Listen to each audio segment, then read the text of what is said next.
Mobile এখন প্রতি মুহূর্তের সঙ্গী হয়ে উঠেছে। পথে ঘাটে চলতে চলতেও অনেকেই মোবাইল ঘাঁটতে থাকেন। তাতে যে কোনো সময় বিপদ ঘটতে পারে। আর এই নিয়ে জনসাধারণকে নানা সময় সতর্ক করতে দেখা যায় পুলিশ কর্মীদের। কিন্তু সেই পুলিশ কর্মীরাই যদি ডিউটির সময়তেও মোবাইলে মগ্ন থাকেন।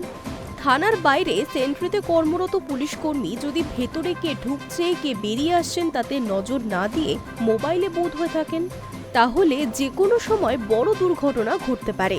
সেই কথা মাথায় রেখেই এবার কর্মরত অবস্থায় মোবাইল, ইয়ারফোন, হেডফোন ব্যবহার নিয়ে কড়া নির্দেশিকা জারি করলেন কলকাতা পুলিশের কমিশনার অজয় নন্দ। নির্দেশিকায় তিনি জানিয়েছেন, কলকাতা পুলিশের কোনো ইউনিটে সেন্ট্রি ডিউটি পালনের সময় মোবাইল ফোন, ইয়ারফোন অথবা হেডফোনের মতো কোনো রকম গ্যাজেট ব্যবহার করতে পারবেন না। এই নির্দেশ ভঙ্গ করলে ডিসিপ্লিনারি ব্যবস্থা নেওয়া হবে। অর্থাৎ নির্দেশে স্পষ্ট করে দেওয়া হয়েছে, ডিউটি চলাকালীন মোবাইলে কথা বললে কিংবা হেডফোনে ব্যস্ত থাকলে কড়া ব্যবস্থা নেওয়া হবে। জানা গিয়েছে, রাতের দিকে কিংবা সকালে মোবাইল ফোন নিয়ে ব্যস্ত না থাকার স্পষ্ট বার্তা দেওয়া হয়েছে। হঠাৎ এই নির্দেশিকা কেন? থানার গুরুত্বপূর্ণ অংশ হচ্ছে সেন্ট্রি। থানার বাইরে নিরাপত্তার জন্য মোতায়েন থাকে পুলিশ কর্মীরা।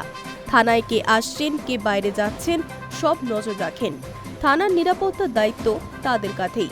কিন্তু মাঝে মধ্যে দেখা যায় সেন্ট্রিতে কর্মরত পুলিশ কর্মীরা মোবাইলে কথা বলতে ব্যস্ত, কেউ আবার হেডফোনে গান শুনছেন। বিশেষ করে রাতের দিকে এই সমস্ত দেখা যায়। তা বন্ধ করতেই এই কড়া নোটিশ বলে লালবাজার সূত্রে জানা গিয়েছে। তবে বিশেষ প্রয়োজন পড়লে পুলিশ কর্মীরা অবশ্যই মোবাইলে কথা বলতে পারেন বলে পুলিশ কর্তারা স্পষ্ট করেছেন। এর আগেও কর্মরত অবস্থায় মোবাইল ব্যবহারে নিষেধাজ্ঞা ছিল, কিন্তু পুলিশ কর্মীদের একাংশ সেই নিষেধাজ্ঞা লঙ্ঘন করেই মোবাইলে ব্যস্ত থাকতেন বলে অভিযোগ। আর তা বন্ধ করতেই কলকাতার পুলিশ কমিশনার কড়া নির্দেশিকা দিয়েছেন বলে সংশ্লিষ্ট মহল মনে করছে।